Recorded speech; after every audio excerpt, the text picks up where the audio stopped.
LiveLaw has been tracking Rahul Gandhi's defamation trial in Pune, and it took an interesting turn yesterday because a lot of it was about cows. So the case is filed by Satyaki Savarkar, Vinayak Savarkar's grandnephew, against Rahul Gandhi. And the case is centered around a speech Gandhi gave to the Overseas Congress in the United Kingdom back on March 5th of 2023. Satyaki alleges that Gandhi made wild, knowingly false claims about his grandfather just to damage his reputation, including that Gandhi accused Savarkar of writing about beating up a Muslim person, something Satyaki insists never happened and was never actually written about. But yesterday, Satyaki ended up admitting that Savarkar had indeed written something. Vinayak Savarkar had compared the cow to a dog, a horse, or a donkey, arguing that it deserves protection just like those animals, but not worship. As Savarkar puts it, treating the cow as a deity is an insult not merely to humanity, but to the very concept of divinity, since the animal does not really possess any superiority over human beings. He wrote, and I quote, "To elevate to the status of a deity an animal which possesses no superiority over man except pointed horns and a tufted tail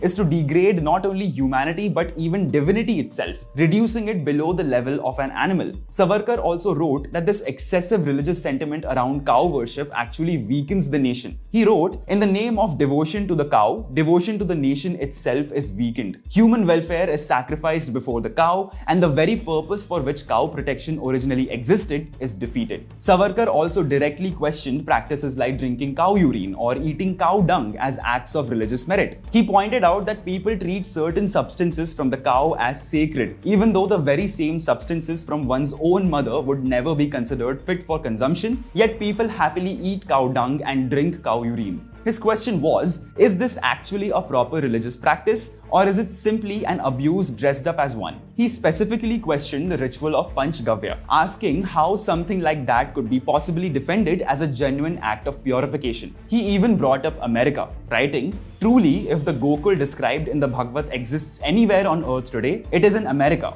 where even though people eat beef, the cow is cared for simply as a useful animal. Whereas in India," he pointed out, "where the cow is treated as a goddess, the two institutions that flourish the most are cattle shelters and slaughterhouses." His appeal was for cow protection groups to become keepers and breeders of cattle, not merely worshippers of cows. And one of the lines from the book that was read out in the court was, "If treating dogs, horses, and donkeys as God would indeed be absurd, then why should it not be likewise considered absurd to treat the cow as a deity merely because it is a useful animal?" What are your thoughts on these details and the ongoing defamation case against Rahul Gandhi? Let us know in the comment section below, and keep following LiveLaw for the most important stories from India's courts.